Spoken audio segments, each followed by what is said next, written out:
Hello friends, welcome to my channel target with Shashi. आज से हम मद्य निषेध सिपाही भर्ती की प्लेटफॉर्म की प्रैक्टिस सेट का पहला सेट कराने जा रहा हूं, जो कि आगामी परीक्षा में उपयोगी हो सकता है। तो चलिए, हमारा पहले सेट का पहला क्वेश्चन है, निम्न में से कौन सा निसंकोच शब्द में प्रयुक्त उपसर्ग है? तो इसका आपका आंसर हो जाएगा ऑप्शन नंबर सी, नी। चलिए अगले क्वेश्चन पे चलते हैं। प्रेमचंद के अधूरे उपन्यास का नाम क्या है? तो इसका आंसर हो जाएगा आपका ऑप्शन नंबर सी, मंगल सूत्र। अगले क्वेश्चन की तरफ चलते हैं। वर्ग में दिए गए विकल्पों में से तत्सम शब्द का चयन कीजिए। तो इनमें से आपका सही आंसर हो जाएगा उलूक। उलूक जो है वो तत्सम शब्द है। चलिए अगले क्वेश्चन पे चलते हैं। सम्मुख का विलोम शब्द क्या होगा? तो इसका आंसर हो जाएगा 4 का ऑप्शन नंबर बी, विमुख। अगले क्वेश्चन की तरफ चलते हैं। अक्ल पर पत्थर पड़ना मुहावरा का अर्थ क्या है? तो इसका आंसर हो जाएगा ऑप्शन नंबर सी, बुद्धि भ्रष्ट होना। चलिए अगले क्वेश्चन पे, कामायनी किसकी रचना है? तो इसका आंसर हो जाएगा आपका option number A, Jaishankar Prasad. अगले क्वेश्चन की तरफ चलते हैं। इसमें 4 ऑप्शन दिए गए हैं, इसमें शुद्ध वर्तनी का चयन करना है। तो इनमें से आपका सही आंसर हो जाएगा ऑप्शन नंबर बी, प्रतिष्ठा। चलिए आगे चलते हैं। धरती का पर्यायवाची शब्द, इन 4 ऑप्शन में से इसका सही आंसर हो जाएगा आपका ऑप्शन नंबर डी, अचला। अगले क्वेश्चन की तरफ बढ़ते हैं। इधर उधर घूमता हुआ सन्यासी वाक्यांश का एक शब्द है। तो इसका आंसर हो जाएगा परिव्राजक, ऑप्शन नंबर ए। निम्न में से तत्सम शब्द को चुनना है। तो 4 ऑप्शन है, उनमें से आपका सही आंसर हो जाएगा ऑप्शन नंबर ए, परीक्षा। अगला क्वेश्चन देखिए, इंग्लिश का दिया हुआ है। Select the antonym of the given word. यहाँ पे वर्ड दिया हुआ है सेवेज। सेवेज मतलब होता है सिविलाइज्ड, ऑप्शन नंबर डी। चलिए आगे बढ़ते हैं। Select the most appropriate word to fill in the blanks. He is 6 feet. क्या होंगे इसमें से 4 ऑप्शन में से? तो आपका आंसर हो जाएगा टॉल, कि वो 6 फीट लंबा है।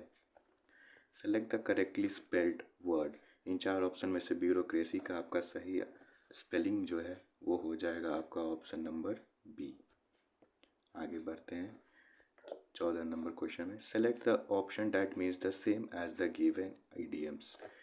Once in a blue moon. तो इसका सही आंसर हो जाएगा इनफ्रीक्वेंटली, यानी कभी कदार। चलिए आगे बढ़ते हैं, क्वेश्चन नंबर 15 पे हम लोग आते हैं। यहाँ पे आपके सामने एक पोयम दिया हुआ है, जिसको पढ़कर आपको आगे के आंसर्स बताने हैं। इसमें क्वेश्चन पूछ रहा है, the speaker watches the blind beggar sitting near the template when he goes to the, option है मार्केट, टेम्पल, स्कूल, होम। तो इस पोयम से जो आंसर होंगे वो हो जाएगा ऑप्शन नंबर आपका सी, स्कूल।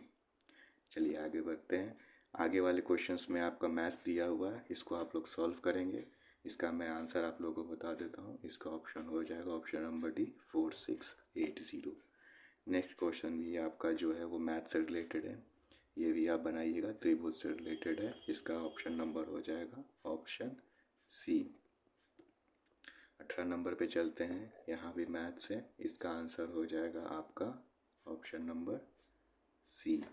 19 भी एक मैथ्स है, 19 का भी ऑप्शन नंबर हो जाएगा आपका सी। आगे चलते हैं 20, ये भी एक मैथ्स है आपका। माध्यिका और बहुलक निकालना है आपको, तो आप लोग निकालेंगे। मैं इसका ऑप्शन बता देता हूँ, इसका भी ऑप्शन नंबर होगा आपका सी नंबर। चलिए 21 नंबर भी एक मैथ्स है, इसका ऑप्शन नंबर हो जाएगा आंसर बी। अब चलिए अगले पेज पे हम लोग चलते हैं, इसका भी मैथ्स है। ये आगे कुछ मैथ्स है दोस्तों, आप लोग बनाइएगा। मैं जीके, जीएस और साइंस पे आता हूँ, और हिंदी। Question number 27। अपचायक वह पदार्थ है जो क्या करता है कि इलेक्ट्रॉन को त्याग करता है। ऑप्शन नंबर बी आपका सही जवाब हो जाएगा। अगले क्वेश्चन पे चलते हैं। सहसंयोजकता में क्या होता है? तो इसका आपका आंसर हो जाएगा दोनों परमाणुओं द्वारा इलेक्ट्रॉनों की साझेदारी होती है। ऑप्शन नंबर बी हो जाएंगे। अगले प्रश्न की तरफ चलते हैं। द्रव्यमान संरक्षण का नियम सत्य नहीं है, तो किसके लिए सत्य नहीं है? तो option number A, radio active परिवर्तन के लिए। अगले प्रश्न की तरफ बढ़ते हैं। आवेश द्रव्यमान का मान बढ़ते हुए क्रम में है, तो इन सभी में से जो बढ़ते हुए यानी इंक्रीजिंग ऑर्डर में जो हो जाएगा वो हो जाएगा आपका ऑप्शन नंबर डी, यानी 4 नंबर। अगले प्रश्न पे हम लोग आते हैं। निम्न में से किस वैज्ञानिक ने वर्ण लेखन की खोज की यानी क्रोमैटोग्राफी की खोज की? तो इसका आपका सही आंसर हो जाएगा ट्वेस्ट, यानी ट्वेट। 32 नंबर प्रश्न पे देखेंगे हम लोग। यहाँ पे एक सूत्र दिया हुआ है, उसमें पूछ रहा है कि इसमें कितना सिग्मा बंद है। यह केमिस्ट्री का क्वेश्चन है दोस्तों। तो इसका आपका आंसर हो जाएगा आंसर ऑप्शन नंबर सी, 32 का सी, 9। अगले प्रश्न। किसी ऑर्बिटल में इलेक्ट्रॉनों की अधिकतम संख्या होती है? इसका आंसर हो जाएगा आपका 2। ठीक है, आगे बढ़ते हैं। कूलम्ब नियम के अनुसार निम्न में से कौन सा कथन सत्य नहीं है? दोस्तों यहाँ प्रश्न में नहीं दिया हुआ है, यहाँ फोकस करेंगे नहीं। तो इसका आपका आंसर हो जाएगा ऑप्शन नंबर बी कि यह नियम गतिशील आवेशों पर भी लागू होता है, जो कि सही नहीं है। आगे बढ़ते हैं। यदि ऑप्टिशियन शक्ति जो है वो -0.5 डायोप्टर निर्देशित करता है, तो संगत लेंस कैसा होना चाहिए? तो इसका आपका सही आंसर हो जाएगा option number C, 2 metre focus दूरी का अवतल लेंस। 36 नंबर पे आते हैं। इनमें से कौन सी राशि अदिश राशि है? ठीक है, तो इसका सही आंसर हो जाएगा आवेश। आवेश अदिश राशि है। ठीक है, अगले प्रश्न की तरफ बढ़ते हैं। ध्वनि का वेग एक परम ताप से संबंध रखता है, तो इसका सूत्र क्या होगा दोस्तों? 37 का आंसर हो जाएगा v जो होता है डायरेक्टली प्रोपोर्शनल हो जाता है √T के।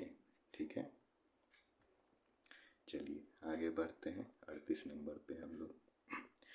25 हॉर्स पावर शक्ति की एक फ्रीएट कार 40 किलोमीटर प्रति घंटे की एक समान गति से चल रही है। इंजन द्वारा गति की दिशा में लगाया गया बल क्या होगा? तो ये एक न्यूमेरिकल है फिजिक्स का, तो इसका सही आंसर हो जाएगा आपका इनमें से कोई नहीं। ठीक है, तो इनमें से कोई नहीं होगा, तो आप पूछिएगा कि इसका आंसर क्या होना चाहिए। वैसे तो इसका आंसर हो जाएगा, मैं आपको बता देता हूँ, 167.8.5 न्यूटन। चलिए आगे बढ़ते हैं 39 नंबर पे। यदि दो आवेशों के बीच दूरी 2 गुनी कर दी जाए तो लगने वाला बल हो जाता है कितना गुना? तो इसका आंसर हो जाएगा ऑप्शन नंबर सी, 1/4 गुना। स्पष्ट दृष्टि की न्यूनतम दूरी कितनी होती है? तो इसका आंसर हो जाएगा आपका ऑप्शन नंबर सी, 25 सेंटीमीटर। चलिए अगले पेज पे हम लोग चलते हैं। 10 किलोग्राम द्रव्यमान के एक निकाय को 5 मीटर पर सेकेंड के वेग से क्षैतिज सतह पर चलाया जाता है। यदि द्रव्यमान दोगुना हो जाता है तो घर्षण बल कितना हो जाएगा? तो इसका आंसर आपका हो जाएगा कि घर्षण बल भी आपका 2 गुना हो जाएगा। Option number B. चलिए आगे बढ़ते हैं। 2 एम्पियर की धारा 50 ओम प्रतिरोध से 1 मिनट तक प्रवाहित होती है, तो प्रतिरोध में कितनी ऊष्मा होती है? तो इसका आंसर हो जाएगा इनमें से कोई नहीं। तो इसका आंसर क्या हो जाएगा? इनमें से कोई नहीं। तो आप पूछेंगे कि इसका आंसर कितना होगा? तो इसका आंसर हम बता देते हैं, 12,000 जूल। ठीक है, इसका फॉर्मूला होता है H बराबर I² into R into T। चलिए आगे बढ़ते हैं। धमनी व शिरा में रक्त का pH होता है, क्या होता है? तो इसका आंसर हो जाएगा आपका ऑप्शन नंबर बी, धमनी में अधिक व शिरा में कम। चलिए आगे बढ़ते हैं। फीमर तथा टिबिया फिबुला के बीच कौन सी संधि होती है, यानी कौन सा ज्वाइंट होता है? तो इसका आंसर हो जाएगा कब्जा संधि। ठीक है, आगे बढ़ते हैं। निम्नलिखित में से व्यावसायिक श्वसन विकार का उदाहरण क्या है? तो इसका आंसर हो जाएगा आपका सिलिकाम्यता। सिलिकाम्यता जिसको सिलिकोसिस भी बोलते हैं। चलिए अगले प्रश्न की तरफ चलते हैं। भ्रूण एम्ब्रियो अनुपस्थित होता है तो किनमें यह नहीं पाया जाता है? तो इसका आंसर हो जाएगा ऑप्शन ए शैवालों में। चलिए आगे बढ़ते हैं। क्रेब्स चक्र है तो ये किससे रिलेटेड है आपको बताना है। तो इसका आंसर हो जाएगा अपचय व उपचय दोनों, यानी एम्फोटेरिक, यानी दोनों में ये होते हैं। ठीक है, चलिए अब 48 नंबर प्रश्न में चलते हैं। पुरुषों में वृषण कोष शरीर के बाहर क्यों होता है? तो इसका आपका सही आंसर हो जाएगा कि शुक्राणु निर्माण के लिए सामान्य शरीर के तापमान की तुलना में कम तापमान की आवश्यकता होती है, इसलिए। आगे बढ़ते हैं। पैतृकता सिद्ध करने के लिए निम्न में से कौन सहायक होते हैं? यानी फादर। तो इसका जो आंसर हो जाएगा उसका होगा आपका ऑप्शन नंबर डी, यानी डीएनए फिंगरप्रिंटिंग, उंगली छाप। चलिए, नाक से रुधिर का बहना कहलाता है, यानी नाक से जो ब्लड निकलता है उसको क्या बोलते हैं? तो इसका आपका ऑप्शन नंबर हो जाएगा एपिटेक्सिस। ठीक है, ऑप्शन नंबर डी एपिटेक्सिस। अगले प्रश्न की तरफ बढ़ते हैं हम लोग। निम्न में से कौन सा विकल्प विद्युत धारा के तापन प्रभाव का उदाहरण नहीं है? तो इसका आंसर हो जाएगा पंखे की कार्यशीलता। पंखे की कार्यशीलता इससे रिलेटेड नहीं है। अगले प्रश्न में चलते हैं। निम्नलिखित में से कौन सा कंप्यूटर का एक हार्डवेयर घटक नहीं है? हार्डवेयर घटक नहीं है तो ये है मेमोरी। तो मेमोरी क्या हो जाएगा? ये सॉफ्टवेयर हो जाएगा, इंटरनल हो जाएगा। ठीक है, अगले पे बढ़ते हैं। डैश वनों की कटाई के लिए जिम्मेदार प्रमुख कारकों में से कौन सा एक है? ठीक है, तो वनों के लिए जो कटाई की जाती है तो उससे किससे रिलेटेड है? तो आपका ऑप्शन हो जाएगा ये कृषि। ठीक है, अगले प्रश्न में बढ़ते हैं। हार्ड डिस्क किस प्रकार की स्टोरेज डिवाइस है? हार्ड डिस्क किस प्रकार का स्टोरेज डिवाइस है? ये कंप्यूटर से रिलेटेड क्वेश्चन है दोस्तों।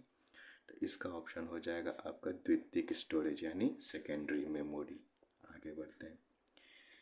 इन्वेंटोरियल प्लेट पर कोशिका के केंद्र में गुणसूत्रों का संरक्षण माइटोसिस के किस चरण का गठन करता है? तो इसका ऑप्शन हो जाएगा आपका ऑप्शन नंबर सी, मेटाफेज में। ठीक है, आगे बढ़ते हैं। विश्व का सबसे बड़ा कॉफ़ी उत्पादक देश कौन सा है? तो विश्व का पूछ रहा है यहाँ पे दोस्तों, तो विश्व का हो जाएगा यहाँ पे ब्राज़ील। आगे बढ़ते हैं। मेची नदी किस नदी की सहायक नदी है? तो इन ऑप्शन में से आपका आंसर हो जाएगा ऑप्शन नंबर डी, महानंदा। आगे, सीमा सड़क संगठन डैश के अंतर्गत आता है, यानी किस मंत्रालय के अंतर्गत आता है आपको बताना है। तो इसका जो ऑप्शन हो जाएगा ऑप्शन नंबर इसमें हो जाएंगे आपके ए, यानी रक्षा मंत्रालय। ठीक है, आगे बढ़ते हैं। बारी दोआब डैश के बीच का क्षेत्र है, यानी किन दो नदियों के बीच का ये क्षेत्र है बारी दोआब? तो आपका आंसर हो जाएगा ऑप्शन नंबर बी, ब्यास और रावी नदी के बीच। चलिए, दुल्हनों द्वारा पहनी जाने वाली पोटलोई पोशाक किस राज्य से संबंधित है? तो ये आपको राज्य बताना है कि ये किस राज्य से संबंधित है। तो इसका आपका सही आंसर हो जाएगा ऑप्शन नंबर डी, मणिपुर। अगले प्रश्न पर बढ़ते हैं। मलेशिया की मुद्रा का नाम क्या है? मलेशिया की मुद्रा का नाम क्या है? तो आप बोलिएगा रिंगिट। ऑप्शन नंबर डी इसका सही जवाब है। भारत के उच्चतम न्यायालय की प्रथम महिला न्यायाधीश कौन थी? भारत के उच्चतम न्यायालय की प्रथम महिला न्यायाधीश कौन थी? तो इसका सही जवाब हो जाएगा आपका M Fathima Beevi. Option number D. अगले प्रश्न में बढ़ते हैं। डैश यूएन चार्टर का स्थापना कब हुआ था? तो इसका सही जवाब हो जाएगा आपका ऑप्शन नंबर सी, 24 अक्टूबर 1945। अगले प्रश्न पर पढ़ते हैं। निम्नलिखित में से कौन सा टूर्नामेंट हॉकी से संबंधित है? तो ये खेल से रिलेटेड है। तो ये हॉकी किससे संबंधित है, कौन से कप से? तो इसका सही आंसर हो जाएगा आपका रंगास्वामी। Option number A. अगले प्रश्न की तरफ बढ़ते हैं। निम्नलिखित में से कौन सा संरचनागत सुविधा यानी इंफ्रास्ट्रक्चर दो अंतर्गत नहीं आता है? संरचनागत सुविधा के अंतर्गत नहीं आता है, तो इसका जो आपका सही जवाब हो जाएगा ऑप्शन नंबर ए, मनोरंजन। अगले प्रश्न की तरफ बढ़ते हैं। किस स्थान को समुद्रपुत्र कहते हैं? किस स्थान को समुद्रपुत्र कहते हैं? तो ये हो जाएगा गंगा सागर, ऑप्शन नंबर सी। निम्नलिखित किस ग्रंथ ने गांधी जी को सर्वोदय के दर्शन का सूत्रपात करने के लिए प्रेरित किया?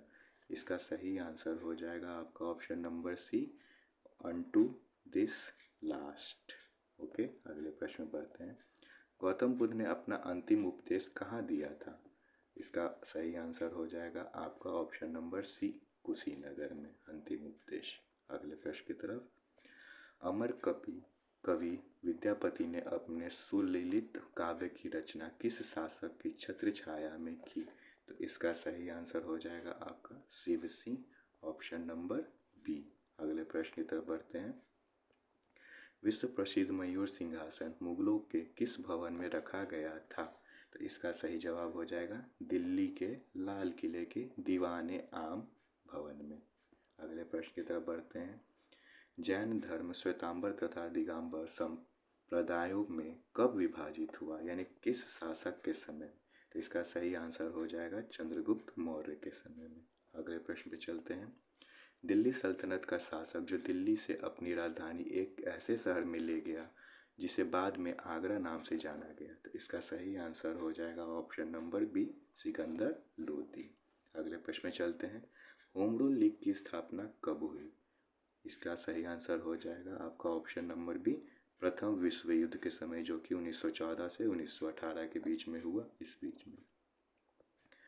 अगले प्रश्न। राजा साहू का प्रथम पेशवा कौन था? राजा साहू का प्रथम पेशवा कौन था? इसका सही आंसर हो जाएगा आपका option number A, Balaji Vishwanath. अगले प्रश्न में चलते हैं। सुभाष चंद्र बोस ने 1943 में आज़ाद हिंद फौज की कमान किस देश में संभाली? तो इसका सही आंसर हो जाएगा ऑप्शन नंबर सी, सिंगापुर में। अगले प्रश्न में चलते हैं। साल और सौगौन सबसे महत्वपूर्ण पेड़ हैं, किस तरह के जंगलों में यह पाया जाता है? तो इसका सही आंसर हो जाएगा आपका पर्णपाती में। अगले प्रश्न में चलते हैं। किस भारतीय शहर के अंतर्राष्ट्रीय हवाई अड्डे का नाम डॉक्टर बी.आर. अम्बेडकर के नाम पर रखा गया है? तो इसका सही आंसर हो जाएगा ऑप्शन नंबर ए, नागपुर। अगले प्रश्न में चलते हैं। इनमें से कौन सा संगीत वाद्य यंत्र इंडो इस्लामिक मूल्य का नहीं है? तो इसका सही आंसर हो जाएगा वीणा, ऑप्शन नंबर डी। आगे चलते हैं। 26 जनवरी 1930 को स्वतंत्र दिवस के रूप में मनाने का निर्णय कांग्रेस के किस अधिवेशन में लिया गया था? तो इसका सही आंसर हो जाएगा ऑप्शन नंबर डी, लाहौर। आगे चलते हैं। निम्नलिखित में से कौन सा युग्म सुमेलित नहीं है? तो इसमें से जो सुमेलित नहीं है उसका हो जाएगा ये ऑप्शन नंबर डी, पूना सार्वजनिक सभा जो है ये फिरोज शाह मेहता नहीं, इसका सही जवाब हो जाएगा, मतलब कि जो नहीं है। आगे बढ़ते हैं। विश्व का सबसे बड़ा डेल्टा सुंदरबन का डेल्टा, जिसका क्षेत्रफल कितना है? तो इसका ऑप्शन हो जाएगा 75,000 वर्ग मीटर, ऑप्शन नंबर डी। आगे बढ़ते हैं। अरब सागर और फारस की खाड़ी जुड़े हुए हैं किस जलडमरू मध्य से? तो इसका सही आंसर हो जाएगा हार्मूज जलडमरू मध्य, ऑप्शन नंबर बी। निम्नलिखित में से कौन से स्थान का दैनिक तापांतर उच्चतम होता है? तो इसका सही आंसर हो जाएगा option number A, Delhi. Badrinath किस नदी के तट पर बसा हुआ है? तो इसका सही आंसर हो जाएगा ऑप्शन नंबर सी, अलकनंदा। अगले पे बढ़ते हैं। टोम्बोलो स्थलाकृति का निर्माण किस प्रक्रम द्वारा होता है? तो इसका सही आंसर हो जाएगा ऑप्शन नंबर सी, सागरीय जल के द्वारा। कॉकपिट ऑफ यूरोप किस देश को कहा जाता है? इसका आंसर हो जाएगा ऑप्शन नंबर सी, बेल्जियम। अगले प्रश्न की तरफ बढ़ते हैं। पहाड़ के ढलानों पर मुख्य रूप से क्या उगाया जाता है? तो इसका आंसर हो जाएगा ऑप्शन नंबर बी, चाय। अगले प्रश्न में बढ़ते हैं। भटकल बंदरगाह किस राज्य में स्थित है? तो इसका आंसर हो जाएगा ऑप्शन सी, कर्नाटक। किस प्रस्ताव को सरकार के विरुद्ध निंदा प्रस्ताव माना जाता है? तो इसका सही आंसर हो जाएगा स्थगन प्रस्ताव, ऑप्शन नंबर ए। यदि भारत के नियंत्रक महालेखा परीक्षक का पर कदाचार तथा असमर्थता का आरोप लगाया जाता है तो वह पदच्युत होगा। इसका आंसर होगा ऑप्शन नंबर ए, संसद के दोनों सदनों के समावेदन पर। अगले प्रश्न की तरफ बढ़ते हैं। निम्नलिखित किस अनुच्छेद में राज्यसभा को यह अधिकार है कि 2/3 बहुमत से किसी नई अखिल भारतीय सेवा को स्थगित करे? तो इसका सही आंसर हो जाएगा ऑप्शन नंबर ए, अनुच्छेद 312। अगले प्रश्न की तरफ बढ़ते हैं। निम्नलिखित में से किसका मूल संविधान में समावेश नहीं था? तो इसका सही आंसर होगा ऑप्शन नंबर ए, मूल कर्तव्य। अगले प्रश्न की तरफ बढ़ते हैं। मैंगो सावर किस राज्य के फलों को पकाने में सहायता करता है? तो इसका सही आंसर हो जाएगा ऑप्शन नंबर डी, कर्नाटक। अगले प्रश्न की तरफ बढ़ते हैं। किस संवैधानिक संशोधन विधेयक द्वारा लोकसभा के कार्यकाल को 6 वर्ष से 5 वर्ष कर दिया गया था? तो इसका सही आंसर हो जाएगा ऑप्शन नंबर बी, 44वें संविधान संशोधन। अगले प्रश्न में चलते हैं। सेल की स्थापना कब की गई थी? तो इसका सही आंसर हो जाएगा 1974 में। ठीक है, आगे बढ़ते हैं। वर्ष 2011 की जनगणना के अनुसार सर्वाधिक दशकीय वृद्धि किस राज्य में हुई थी? यानी 10 साल में वृद्धि सबसे ज़्यादा कहाँ हुआ था? तो इसका आंसर हो जाएगा ऑप्शन नंबर ए, मेघालय में। अगले प्रश्न की तरफ बढ़ते हैं। राष्ट्रीय स्वतंत्रता आंदोलन के दौरान किसने कहा था तख्ते लंदन तक जाए चलेगी तेगे हिंदुस्तान की? तो इसका सही आंसर हो जाएगा ऑप्शन नंबर सी, बहादुर शाह जफर। अगले प्रश्न की तरफ बढ़ते हैं। आर्थिक विकास का वास्तविक अर्थ क्या होता है? तो इसका सही आंसर हो जाएगा ऑप्शन नंबर ए, प्रति व्यक्ति आय और राष्ट्रीय आय में वृद्धि। अगले प्रश्न में चलते हैं। भारत में हिंदू वृद्धि दर किस विषय से संबंधित है? तो इसका सही आंसर हो जाएगा राष्ट्रीय आय, ऑप्शन नंबर ए। आज पहले सेट का अंतिम प्रश्न में चलते हैं। निम्नलिखित में से कौन सा अंतर्राष्ट्रीय संसाधन विभिन्न देशों को अल्पकालीन ऋण प्रदान करता है? तो इसका सही आंसर हो जाएगा अंतर्राष्ट्रीय मुद्रा कोष यानी IMF। चलिए तो फिर मिलते हैं नेक्स्ट वीडियो में दूसरे नंबर सेट पे। जब तक के लिए